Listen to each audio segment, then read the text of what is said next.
जहां 4 लोग रहते हैं वहां थोड़ी अनबन हो भी जाती है, अपना ही तो है। लंबे समय के लिए रूठने का अभ्यास मत कीजिए। तुम दोनों को मिलकर के धरती पर एक अद्भुत कार्य करना है। पूरा घर तो तुमसे चलता है। यदि बेटा बहू में लड़ाई नहीं होती तो माता पिता 10 साल और ज्यादा जीवन जी लेते हैं, खुशियों के मारे। पति पत्नी का लड़ना झगड़ना छोटी छोटी बातों पर ये घर को समाप्त कर देता है, कुछ भी नहीं बचता। ये तब होता है जब एक दूसरे में दोष देखे जाते हैं, एक दूसरे को लाना दिया जाता है। मैंने राम की कथा पढ़ी है और ये संदेश प्राय मैं सबको देता रहता हूं। मैया ने कहा था कि सोने का मृग मार के ले आओ। इतना बड़ा युद्ध हो गया, इतनी तकलीफें उठाई, लेकिन प्रभु ने कभी ये नहीं कहा यदि तू मृग को मारने की बात मुझसे ना कहती होती तो इतना दुख नहीं झेलना पड़ता। कभी नहीं कहा, कभी उलाना नहीं दिया। और आप छोटी छोटी बातों पर लड़ लेते हैं। ये कोई बात है कि आप इतने लेट क्यों आए हैं? एक रात तुम मेरे पियर रुके क्यों नहीं? छोटी छोटी बातें हैं जिसका कोई मतलब नहीं है, उसमें युद्ध होता है। युद्ध घर के वैभव को समाप्त करता है, घर की बरकत रुक जाती है। जिन घरों में युद्ध होता है घमासान होता है।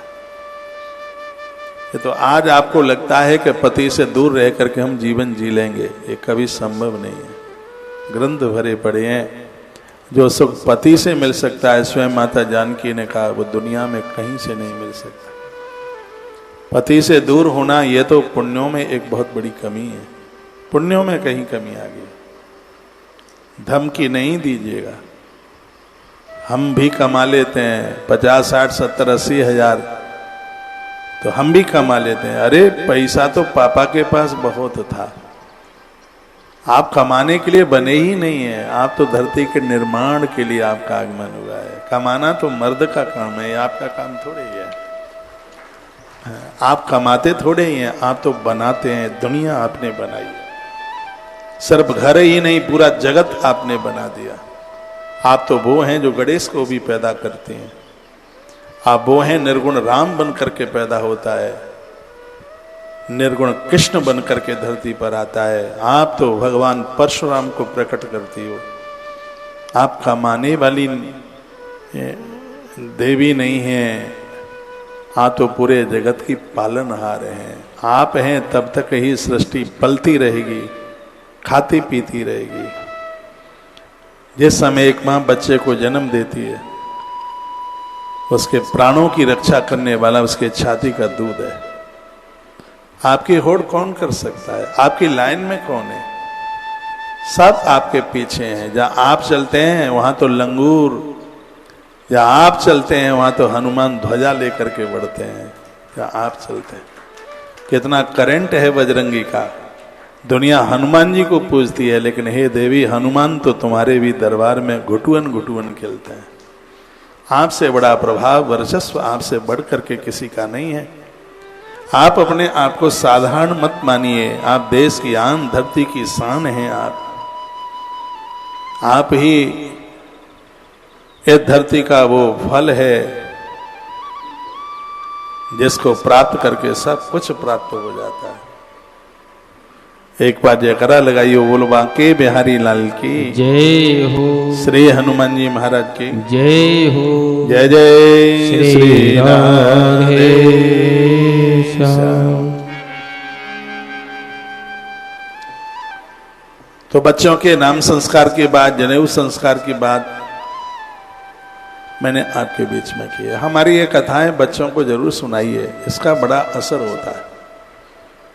लेकिन आपके पास टाइम नहीं है बच्चों को कुछ बताने के लिए, कुछ सिखाने के लिए, कुछ देने के लिए। अब बालकों का दोष क्या है? वो तो वही करेंगे जिन्होंने सुना है, उन्होंने जो देखा है। पत्रकार लोग मुझे कहते रहते हैं कि आज जवान इतना बदल रहे हैं, दोष किसका है? मैं कहता हूं सबसे पहला दोष माँ का है, फिर पिता का है, फिर खानदान का दोष है, और फिर एक गुरु का भी दोष है। इसमें दोषी गुरु भी है। उसने इतने चेले क्यों बनाए यदि वो उनका परिवर्तन नहीं कर सकता था, उनको नहीं बदल सकता था? वर्ष में कुछ दिन अपने गुरुओं के साथ रहिए। और पहले के समय में ऐसा ही होता था, राम को राम बनाने वाले गुरु हैं।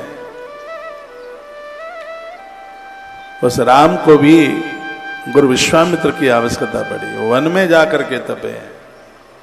गुरु जी के द्वारा वो ताकत मिलती है, ना भूख लगती ना प्यास लगती। गुरु विश्वामित्र ने ऐसी विद्या अपने चेलों को दी है। बला और अतिबला नाम की सहज सिद्धि दे दी। और ये दोनों सिद्धियां ऐसी हैं जिनको प्राप्त करके ना भूख लगती ना प्यास लगती। हम लोग गुरुजनों के साथ रहे, खूब भूखों रहे हैं, भूख अपना प्रभाव नहीं दिखा पाई। ये गुरुओं का आशीर्वाद रहा, ये गुरुओं की कृपा रही। जो गुरुओं के चरणों में मिल सकता है वो तो कहीं से नहीं मिल सकता। गुरु कृपा ही केवलम, गुरु की कृपा ही ऐसी। हनुमान जी ने दर्शन तुलसी बाबा को दिए, कहा मांगो का कृपा चाहिए, कहा दे दी। कहा ऐसे कैसे दे दी? पूछ तो लो हमें कौन सी कृपा चाहिए। कृपा भी कई तरह की होती है। होती है ना, एक माँ की कृपा होती है, एक देवताओं की कृपा होती है, एक पिताजी की कृपा होती है। लेकिन एक और बड़ी अद्भुत कृपा होती है जिसके सामने कोई कृपा टिकती नहीं है, वो गुरु की कृपा है। गुरु कृपा। वो आपने हनुमान चालीसा में चौपाई पढ़ी है, जय जय जय हनुमान गोसाई कृपा करहूं गुरुदेव की नाई। ये चौपाई बड़ी अद्भुत है। रोज अपने नेत्र बंद करके ये चौपाई को बोलिए। मैं अपने महाराज जी का ध्यान करता हूं, अपने गुरु जी का। जहां मैं बैठता हूं मेरे दाहिनी तरफ मेरे महाराज जी विराजित है। बड़ी उनकी कृपा है।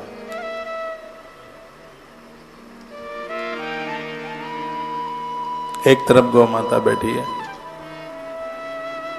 प्रातः सबसे पहला प्रणाम मैं उनको करता हूं, तो ये चौपाई में जरूर बोलता हूं। 2-3 चौपाइयां सुनाता हूं, थोड़ा बैठता हूं, घुटना टेक के प्रणाम करता हूं, 3 चौपाइयां बोलता हूं मैं, फिर चला जाता हूं गौशाला की तरफ। और तीनों ही चौपाइयां मेरे लिए बड़ी अद्भुत हैं, जिसमें एक चौपाई है, बन्नहु गुरुपद पदमु परागा सुरुचि सुबास सरस अनुरागा। जय जय जय हनुमान गोसाई कृपा करहु गुरुदेव की नाई। तीसरी आस तोस तुम अवडर दानी आरती हरहु दीन जनुगा। हमने अपने महाराज जी को महादेव के रूप में स्वीकार किया है, इसलिए चौपाई बोलते हैं, आस तोस तुम अवडर दानी आरत हरण दीन जनु जानी। 3 चौपाइयां रोज उनके चरणों में भैया समर्पित करते हैं। एक बार जयकारा लगाइयो कृष्ण कन्हैया लाल जय हो। माँ गुरु है, पिता गुरु है, जिनको सीखने को मिल रहा है वो सब गुरु है। आप बच्चों के ऊपर ध्यान रखिए, आप बच्चों को बहुत बना सकते हैं। थोड़ा टाइम निकालिए, उनके पास बैठिए या उन्हें अपने पास बैठाइए। बच्चों का जन्म होता है, कुछ महीनों तक मेरी बहन है, उन्हें अपना दूध पिलाएं। अपने दूध का प्रभाव देखिए कितना है। लिखा है, एक दिन विचित्र घटना घटी। माँ ने देखा परशुराम दूध पी करके कहीं चले गए। अभी छोटा ही बालक था। भोजन के समय जब बालक नहीं आया, सभी शिष्य आश्रम में आ गए, परंतु पता नहीं परशुराम कहाँ चले गए। रेणुका को बड़ी चिंता हुई। बालकों से कहा, देखो कहीं इधर उधर छिपा होगा, गायों के आसपास जाकर के ढूंढो। कुटिया के कोने कोने में ढूंढा, यज्ञशाला में ढूंढा, भंडारे में, पाठशाला में, लेकिन कहीं भी परशुराम जी का पता न चला।